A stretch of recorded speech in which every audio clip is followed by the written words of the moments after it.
Hello guys, study cure के online portal पर फिर से आपका स्वागत है। जैसा कि मैंने प्रीवियस वीडियो में आपको जो है प्रिपरेशन ऑफ हेलो एल्केन्स में एक प्रिपरेशन बताया था। उस प्रिपरेशन का नाम था क्लोरीनेशन ऑफ मेथेन। तो हमने आपको ये बताया था कि chlorination of methane that is हम हिंदी में से कह सकते हैं मेथेन का क्लोरीनीकरण। तो मेथेन के क्लोरीनीकरण या क्लोरीनेशन ऑफ मेथेन में हमने आपको ये बताया था जब मेथेन की अपक्रिया क्लोरीन से, मेथेन की रिएक्शन हम क्लोरीन से कराते हैं तो उसके लिए सनलाइट का होना बहुत ही आवश्यक होता है। अगर सनलाइट नहीं होता तो वो रिएक्शन कंप्लीट नहीं होता, आगे बढ़ता ही नहीं। तो उसके लिए क्लोरीनेशन के प्रोसेस में सनलाइट का होना बहुत ही आवश्यक होता था। तो उस सनलाइट के प्रेजेंस में मेथेन क्लोरीनेशन की प्रक्रिया में क्या बनाता था, मेथिल क्लोराइड। ठीक, तो मैंने एक स्टेप में आपको ये भी बताया था कि मेथेन से आप कार्बन टेट्राक्लोराइड कैसे बनाएंगे। बस कुछ करना नहीं था, आपको क्या करना था, मेथेन की रिएक्शन जो है क्लोरीन से in presence of sunlight presence में कराते जाना था। तो पहले स्टेप में बना था CH3Cl, फिर हमने दूसरे स्टेप में कराया था तो बना था CH2Cl2, फिर तीसरे स्टेप में बना था CaCl3, फिर चौथे स्टेप में बना था CCl4। तो यहाँ पे मेन पर्पज क्या था हमारा प्राप्त करने का, मेथेन से कार्बन टेट्राक्लोराइड। ठीक है, तो आज हम चलते हैं सेकेंड प्रिपरेशन पे। उस प्रिपरेशन का नाम है जो हमारा addition of hydrogen bromide in alkenes. इसका मतलब क्या हुआ कि एल्केन्स में जब हम क्या करते हैं, हाइड्रोजन ब्रोमाइड का क्या करते हैं, एडिशन करते हैं। एडिशन करने पर क्या प्रोडक्ट मिलते हैं। तो इस एडिशन ऑफ हाइड्रोजन ब्रोमाइड इन एल्किनों में हाइड्रोजन ब्रोमाइड का योग ना, तो यह योग जो है दो मेथड से किया जाता है। पहला है मार्कोनी-काफ रूल और दूसरा है एंटी मार्कोनी-काफ रूल। तो आप लोगों ने प्रीवियस क्लास 11th क्लास में पढ़ा होगा मार्कोनी-काफ रूल क्या था, एंटी मार्कोनी-काफ रूल था। तो एक बार हम आपको बता देते हैं मार्कोनी-काफ रूल क्या होता है। मार्कोनी-काफ रूल में क्या होता है कि जब किसी एल्किन में हाइड्रोजन ब्रोमाइड का कॉम्बिनेशन या रिएक्शन कराया जाता है तो उसमें क्या होता है कि जो उसका ऋण सिरा होता है दैट इज हम कह सकते हैं जो ब्रोमाइड होता है, जैसा कि आप यहाँ पे देख रहे हैं। ठीक है, तो जो उसका यहाँ पे आप देख रहे हैं इस रिएक्शन में, ये आपका एल्कीन हो गया और ये आपका हो गया हाइड्रोजन ब्रोमाइड। तो इस अगर हम मार्कोनी-काफ रूल लगाते हैं यहाँ पे, पहला जो स्टेप आपका है मार्कोनी-काफ रूल। तो मार्कोनी-काफ रूल में क्या हो जाएगा, जो आपका ब्रोमाइड है, ब्रोमाइड दैट इज हम कह सकते हैं क्या, ऋण सिरा।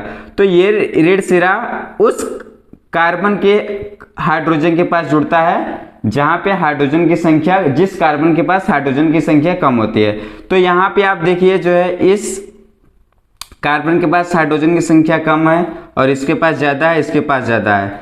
तो यहाँ पे मार्कोनी-काफ का रूल अगर रहेगा तो इसका ऋण सिरा उस प्लेस पे जुड़ेगा जहां जिस कार्बन के पास हाइड्रोजन की संख्या कम रहेगा। तो यहाँ पे ये हाइड्रोजन जाके यहाँ पे अटैच हो जाएगा। ठीक, और ये हाइड्रोजन यहाँ पे जाके अटैच होगा। तो हमारा प्रोडक्ट बन गया क्या, CH3CHBr कोई दिक्कत बच्चों, कोई दिक्कत नहीं। देखिए ये रिएक्शन कैसे ये मतलब कैसे टूटा ब्रेक, तो ध्यान दीजिएगा बस इस स्टेप में क्या हुआ है, ये ऋण सिरा है तो ये आपका बांड जो है इस प्रकार ब्रेक हुआ है, ऐसे इस प्रकार।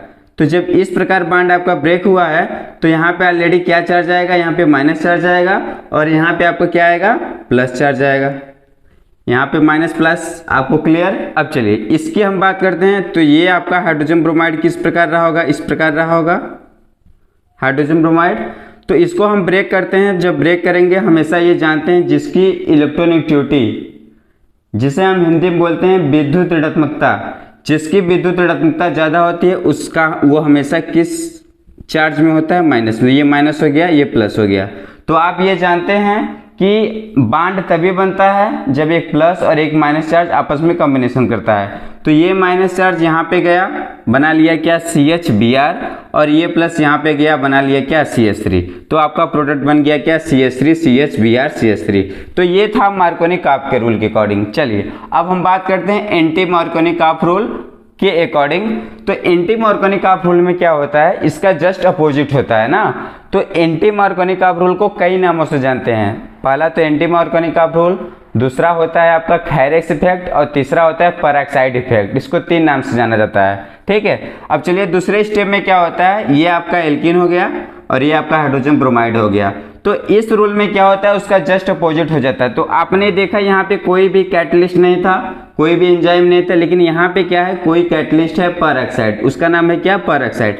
तो ये पेरोक्साइड देखिए, अभी मैंने आपको बताया था कल क्लोरीनेशन का प्रोसेस जब आप करा रहे थे, जब आपका जो है सनलाइट और पेरोक्साइड रहे तो रिएक्शन हमेशा जो इंटरमीडिएट होता था वो क्या होता था, फ्री रेडिकल, जिसे हम मुक्त मूलक कहते थे।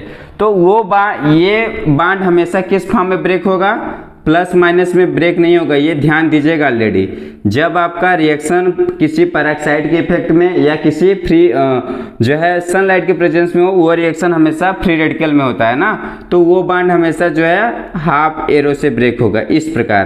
तो यहाँ पे रेडिकल फॉर्म जनरेट होगा और यहाँ पर भी रेडिकल फॉर्म जनरेट होगा, ठीक है। तो यहाँ पे क्या करना है आपको, फिर से आपको बांड इस प्रकार ब्रेक करना है। तो आप बांड को यूं ब्रेक करेंगे, ठीक, यहाँ पे रेडिकल फॉर्म, यहाँ पे रेडिकल फॉर्म जनरेट हुआ। तो अब देखिए ये Br जो है कहाँ पे आके यहाँ पे अटैच हो जाएगा और ये यहाँ जाके अटैच हो जाएगा। तो आपका बना लिया क्या, CH3 CH2 CH2 Br। इतना तो क्लियर हुआ होगा, ठीक है। तो ये ध्यान दीजिएगा, इन दोनों में यही अंतर है, मार्कोनी-काप और एंटी मार्कोनी-काप रूल में यही डिफरेंस है। यह पेरोक्साइड के प्रेजेंस में होता है जबकि यह पेरोक्साइड के प्रेजेंस में नहीं होता है, ये ध्यान दीजिएगा, ठीक है। दोनों में यही डिफरेंस होता है, दोनों में प्रोडक्ट आपका जो है इस प्रकार बना हुआ है, ठीक है। अब चलिए हम तीसरे प्रिपरेशन की बात करते हैं। तीसरा प्रिपरेशन हमारा क्या है, alcohol react with thionyl chloride, जिसे हम क्या कहते हैं, डार्जन रिएक्शन भी कहते हैं ना। तो ध्यान दीजिएगा, जब हम एल्कोहल की अपक्रिया थायोनिल क्लोराइड से कराते हैं, ठीक है, थायोनिल क्लोराइड से कराते हैं, तो हमारा जो प्रोडक्ट बनता है क्या बनता है, एल्किल हैलाइड, ठीक है। तो इस अपक्रिया को हम क्या कहते हैं, डार्जन अपक्रिया भी कहते हैं। ध्यान दीजिएगा, हम यहाँ पे लिख सकते हैं क्या, डार्जन अपक्रिया, इसको जो है डार्जन अपक्रिया भी कहते हैं हिंदी में, डार्जन अपक्रिया। अब देखिए इसमें क्या होता है, एल्कोहल की अपक्रिया हमने थायोनिल क्लोराइड से करा दिया, तो किसके प्रेजेंस में, पिरिमिडीन ना, पिरिडीन हमने लिखा है यहाँ पे, पिरिडीन के प्रेजेंस में जब करा दिया तो हमारा प्रोडक्ट क्या बन गया, एल्किल हैलाइड, और उसके साथ साथ SO2 प्लस HCl। तो देखिए इसमें क्या है कि आपका CH3 CH2 CH2 OH है, तो इसमें क्या हुआ होगा, देखिए अगर हम स्ट्रक्चर की बात करें तो स्ट्रक्चर इस प्रकार रहा होगा, SO यहाँ पे Cl इस प्रकार रहा होगा, ठीक है। तो देखिए यहाँ पे क्या हुआ है कि CH3 CH2 जब इसको ब्रेक करेंगे, ठीक है, तो आपका ये ऐसे ब्रेक होगा, ये माइनस चार्ज और ये प्लस चार्ज होगा। ध्यान दीजिए, ध्यान से देखिए, अगर नहीं तो नहीं समझ में आएगा, ठीक है बच्चों। देखिए ध्यान से देखिए, सब लोग यहाँ पे जितने भी लोग बैठे हुए हैं सब ध्यान से देखिए। तो यहाँ पे क्या होगा, ये प्लस और माइनस है, ये प्लस माइनस तो ब्रेक हो गया। अब इसमें देखिए, इस किसी एक को ब्रेक कर दीजिए आप, ये Cl है तो आपका हो जाएगा क्या, ये माइनस ये प्लस, ठीक है।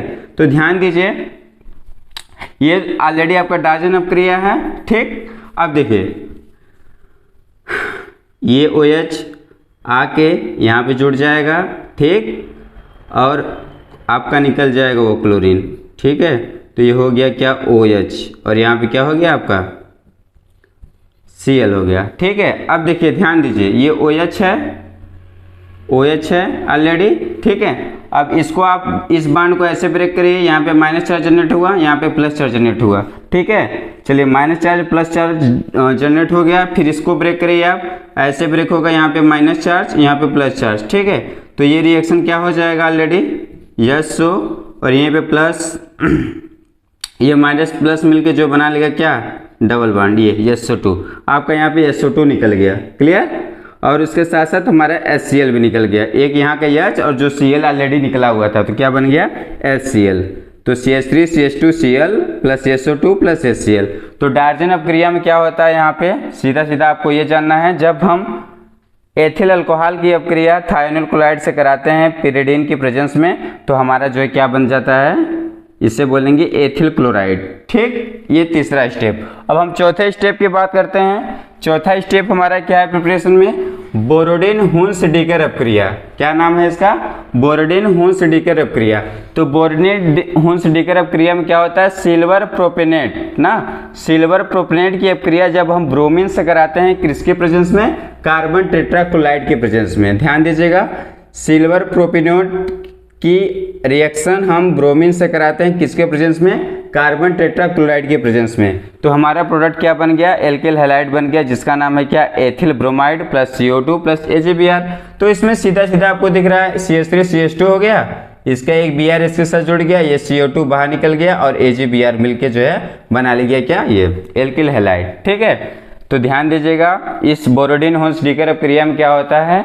जब हम सिल्वर प्रोपेनेट की अपक्रिया ब्रोमीन से कार्बन टेट्राक्लोराइड की उपस्थिति में कराते हैं तो हमारा जो है एथिल ब्रोमाइड का निर्माण होता है, उसके साथ साथ CO2 तथा AgBr का फॉर्मेशन होता है। ठीक, अब चलिए हम बात करते हैं, पांचवा स्टेप है। ठीक, पांचवें स्टेप में क्या होता है? हैलाइडों के विनिमय द्वारा होता है, एक्सचेंज ऑफ हैलाइड्स ना। तो इस एक्सचेंज ऑफ हैलाइड्स को हम नाम दिया जाता है क्या? उसका एक रिएक्शन नाम होता है जिसे बोलते हैं फिंकल-स्टीन अपक्रिया। क्या बोलते हैं? फिंकल-स्टीन अपक्रिया। तो देखिए फिंकल-स्टीन अपक्रिया में क्या होता है, सीधा सीधा समझिए कि आपका ये क्या है? एथिल हैलाइड है। ठीक, एथिल क्लोराइड है, ये सोडियम आयोडाइड है, ये एथिल क्लोराइड, ये सोडियम आयोडाइड किसके प्रेजेंस में हो रहा है? एसीटोन, एसीटोन की उपस्थिति में हो रहा है। जब एसीटोन की उपस्थिति में हो रहा है तो यहाँ पे देखिए ये क्या है? हैलाइडों के विनिमय द्वारा होता है, एक्सचेंज ऑफ हैलाइड। यहाँ पे राइट कर सकते हैं एक्सचेंज ऑफ हैलाइड। तो देखिए ये Cl यहाँ पे आ गया और ये यहाँ पे चला गया, आपका ये प्रोडक्ट बन गया। तो ये आपके जो है total 5 preparation of haloalkenes के। ठीक है, अब हम आपको जो है नेक्स्ट वीडियो में पढ़ाएंगे chemical properties of haloalkenes क्या होते हैं। ठीक है, आज के लिए बस इतना ही, धन्यवाद।